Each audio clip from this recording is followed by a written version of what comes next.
श्री शिवाय नमस्तुभ्यम दोस्तों, स्वागत करती हूँ आपका हमारे चैनल शिव भक्ति मार्ग में। कैसे हैं आप, यह बताने के लिए हर बार की तरह कमेंट बॉक्स में ओम नमः शिवाय लिखना बिल्कुल ना भूलें। आज हम बात करने वाले हैं अक्षत पूजा में क्यों जरूरी माने गए हैं।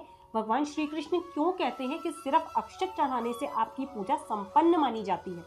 और जब भी आप हवन पूजन सामग्री में जो अक्षत यूज़ करते हैं, हवन में यूज़ करते हैं, या कोई विशेष पूजा के दौरान जब आप अक्षत का प्रयोग करते हैं, तो वो अक्षत जो बचे हुए अक्षत होते हैं, जब पूजन आप खत्म करते हैं उसके बाद उन अक्षत का क्या किया जाए कि आपके घर में हमेशा धन धान्य बना रहे, माता लक्ष्मी की कृपा रहे, और वो बचे हुए अक्षत कैसे आपकी संपत्ति को 4 गुना बढ़ा सकते हैं। तो वीडियो को पूरा देखिएगा। स्टार्ट करते हैं वीडियो को। और वीडियो प्रारंभ करने से पहले यदि आप चैनल पर नए आए हैं तो शिव भक्ति मार्ग परिवार का हिस्सा जरूर बने, बेल बटन दबाकर चैनल को जरूर सब्सक्राइब कर लीजिएगा। चलते हैं अपने वीडियो पर। हिंदू धर्म और शास्त्रों में चावल यानी अक्षत का बहुत ही ज़्यादा विशेष महत्व है। देवी देवताओं को पूजा में अक्षत चढ़ाने की परंपरा सदियों पुरानी है, जो आज तक चलती आ रही है। माना जाता है कि अक्षत के बिना की गई पूजा अधूरी मानी जाती है। अक्षत का अर्थ होता है जिसकी क्षति ना हुई हो, जो टूटा ना हो। शास्त्रों में अन्न और हवन का विशेष महत्व माना जाता है। हिंदू पुराणों और शास्त्रों में पूजा के समय चावल यानी अक्षत चढ़ाने का उल्लेख हमें मिलता है, जिसे शुभ और महत्वपूर्ण माना जाता है। अलग अलग धर्मों के लोग भगवान या इष्ट देव की पूजा में अलग अलग विधान से अक्षत अर्पित करते हैं। मान्यता है कि अन्न से हुए हवन से भगवान प्रसन्न होते हैं, संतुष्ट होते हैं। वहीं यह भी माना गया है कि भगवान को अन्न समर्पित करने से आपके पितरों की तृप्ति भी होती है। वहीं भगवान को हमेशा ऐसे अक्षत समर्पित किए जाते हैं जो कि खंडित ना हो, क्षतिग्रस्त ना हो, टूटा हुआ ना हो। आइए मैं आपको अब बताने जा रही हूँ कि अक्षत का क्या महत्व है आपके पूजन में, और बिना अक्षत के आपकी पूजा को संपन्न क्यों नहीं माना जाता है। सबसे ज़्यादा हिंदू धर्म में अक्षत चढ़ाने का विशेष महत्व इसलिए है क्योंकि गीता में भगवान श्री कृष्ण ने स्वयं कहा है कि मुझे अर्पित किए बिना जो कोई अन्न या धन का प्रयोग करता है वह अन्न और धन चोरी के समान माना जाता है। यानी कि जब भी आप अपने घर में कुछ अन्न खरीद कर लाते हैं, कुछ भी आप अपने घर का राशन खरीद के लाते हैं, जो भी धन कमा के लाते हैं, उसका थोड़ा सा अंश आपको अपने घर के मंदिर में अवश्य रखना चाहिए। चावल यानी अक्षत को शुद्ध अनाज माना जाता है। इसके पीछे का कारण यह है कि चावल धान के अंदर बंद होता है, क्योंकि चावल आप अक्सर देखेंगे उसके ऊपर एक कवर होता है कि पशु पक्षी उसे झूठा नहीं कर पाते। एक और मान्यता है कि प्राकृतिक में सबसे पहले चावल की ही खेती करी गई थी। उस समय लोग भगवान को अक्षत अर्पित किया करते थे। यह परंपरा सदियों पुरानी है और आज भी चली आ रही है। मान्यता है कि यदि पूजा में कोई सामग्री ना भी हो और यदि आप भगवान को 4 चावल के दाने भी समर्पित कर देते हैं तो उसी से ही भगवान खुश हो जाते हैं, उसी से ही आपकी पूजा को पूर्ण माना जाता है, उसी से ही भगवान संतुष्ट भी हो जाते हैं। और शास्त्रों में अन्न को ईश्वर को संतुष्ट करने का मुख्य साधन बताया गया है। इससे सबसे ज़्यादा शुद्ध और पवित्र होने की वजह यह है कि अक्षत भगवान को अर्पित किया जाता है।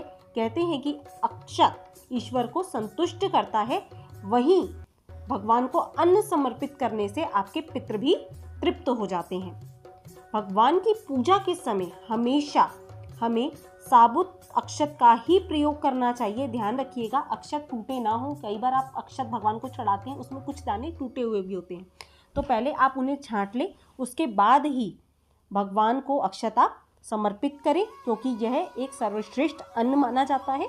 इसीलिए जब भी आप अक्षत को समर्पित करें तो वह अखंड ही होना चाहिए। और पुरानी मान्यताओं के मुताबिक अक्षत सबसे पवित्र और श्रेष्ठ अनाज माना जाता है।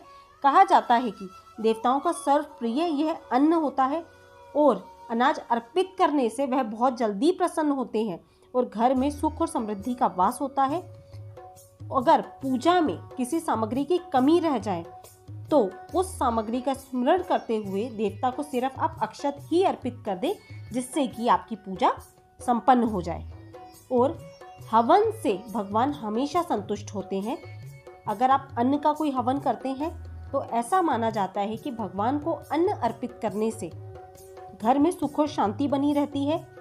और जो व्यक्ति अक्षत और कुमकुम में मिलाकर भगवान को अर्पित करता है, बस एक बात का ध्यान रखिएगा, भोलेनाथ को जब आप अक्षत अर्पित करते हैं तो उसमें कुमकुम का प्रयोग नहीं किया जाता है। तो आप कुमकुम यदि चावलों पर लगा के अर्पित करते हैं या हल्दी कुंकू लगा के अर्पित करते हैं तो आपकी पूजा, और जब आप पूजन करते हैं और संकल्प लेते हैं, वह संकल्प बहुत जल्दी पूरा हो जाता है, यानी कि आपकी मनोकामना जल्दी पूर्ण होती है। और यदि आप अपने घर के रसोई घर में चावल का धान लेकर उसके अंदर माता अन्नपूर्णा को स्थापित कर दें तो आपके घर में कभी भी धन और वैभव की कमी आ ही नहीं सकती। और माना जाता है कि शिवलिंग पर यदि आप 4 दाने चावल अर्पित करते हैं तो भोलेनाथ अति शीघ्र आपसे प्रसन्न हो जाते हैं। इसीलिए भोलेनाथ को जब भी आप चावल अर्पित करते हैं, अक्षत अर्पित करते हैं, उन्हें एक बार पानी से धोने के बाद ही आपको अर्पित करना चाहिए। तो ये तो था कि हम भगवान को अक्षत चढ़ाकर कैसे प्रसन्न कर सकते हैं।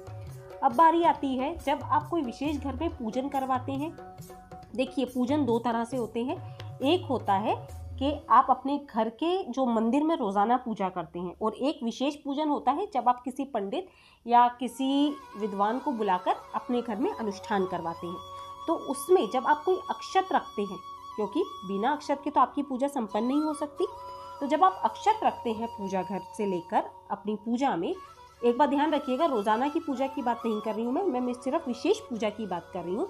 तो उस विशेष पूजा में जब आप अक्षत अर्पित करते हैं और थोड़े से अक्षत बच जाते हैं, उन्हें या तो हम नदी में ठंडा कर देते हैं, या कुछ लोग तो डस्टबिन में उन्हें डाल देते हैं कि अब ये बच गया तो ये यूज़ नहीं आएगा, या कुछ लोग जिसमें फूल रखते हैं जिन्हें अक्सर वो पानी में ठंडा करते हैं उनमें डाल देते हैं। तो आपको क्या करना चाहिए, बचे हुए अक्षत का, क्योंकि देखिए अक्षत हमेशा जब कोई भी नई हम मूर्ति खरीद के लाते हैं या पंडित जी जब कोई एक मूर्ति स्थापित कराते हैं तो उसके प्राण प्रतिष्ठा 2 दाने अक्षत से की जाती है। तो आप खुद सोचिए, जब मूर्ति जो कि पत्थर की मूर्ति है, अष्टधातु की मूर्ति है या मिट्टी की मूर्ति है, 2 दाने अक्षत अर्पित करने से उसकी भी प्राण प्रतिष्ठा हो जाती है। तो वह अक्षत कितना चमत्कारी होगा जिसे कि आप पूजा करने के बाद फेंक देते हैं। तो उन अक्षत को आपको क्या करना है, जब आपकी पूजा संपन्न हो जाए, आपका हवन संपन्न हो जाए, या घर में ही आप यदि खुद भी कोई विशेष पूजन कर रहे हैं, रोजाना की पूजा की मैं वापस बोल रही हूँ, बात नहीं कर रही हूँ, जब आप कोई विशेष पूजा कर रहे हैं, जैसे कि अभी शिवरात्रि गई है या नवरात्रे में आप कोई हवन करते हैं, कोई पाठ करते हैं, उसमें जब आप अक्षत का प्रयोग करते हैं, उस बचे हुए अक्षत को, थोड़े से अक्षत जो भी बचे उसे लाल रंग के कपड़े में लपेट कर यदि आप अपनी तिजोरी में रख लेते हैं तो आपके घर में माता लक्ष्मी का स्थायी वास होता है। और आप खुद देखेंगे साल भर तक, यानी कि जिस समय आपने हवन करा उसे लाल कपड़े में लपेट के आपने अपने घर की तिजोरी में रखा, 1 साल के अंदर अंदर आपकी आर्थिक स्थिति के अंदर सुधार आना प्रारंभ हो जाता है।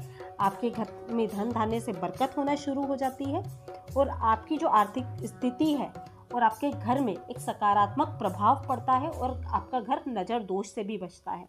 तो अब से यदि आप अक्षत से अगर पूजन कर रहे हैं और अक्षत बच जाते हैं तो उन्हें ठंडा करने की बजाय आप अपने घर के पूजा घर से में भी उसे लाल कपड़े में लपेट के रख सकते हैं। वैसे तो मैं कहूँगी आप अपने घर की तिजोरी में रखिए, क्योंकि अक्षत को माता लक्ष्मी का स्वरूप में माना जाता है और माता अन्नपूर्णा की कृपा भी उसके अंदर होती है।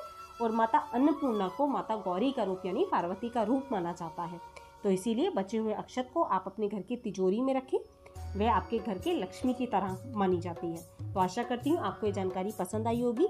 अगर वीडियो पसंद आया हो तो कमेंट बॉक्स में ओम नमः शिवाय लिखना बिल्कुल भी ना भूलें। चैनल को जरूर सब्सक्राइब कर लीजिएगा। मिलते हैं अपने नेक्स्ट वीडियो में, तब तक के लिए श्री शिवाय नमस्तुभ्यम, जय माता रानी दोस्तों।